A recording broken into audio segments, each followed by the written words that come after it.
جان یه لحظه قربونت میای، یک لحظه میای عزیز. مرتضی برو پیش. یه لحظه قربون سلامت باش. خیلی مخلصم. فداک جناب خان خوبی؟ قربون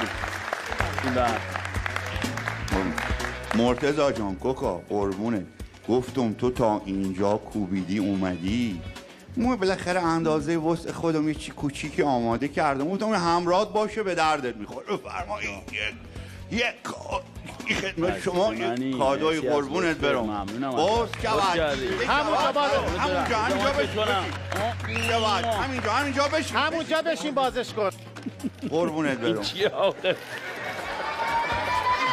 ممنونم ازت. قربان شما. سلامت باش. چیه جناب خان؟ قربونت این لکه بره، گفتم احیانا اگر دوباره مسیرت خورد استرالیا، دوباره با عراق بازی داشتی، گل زدی، رفتی تو بغل تماشاچیا، یه لکه قرمزی افتاد رو لباست بتونی پاکش کنی.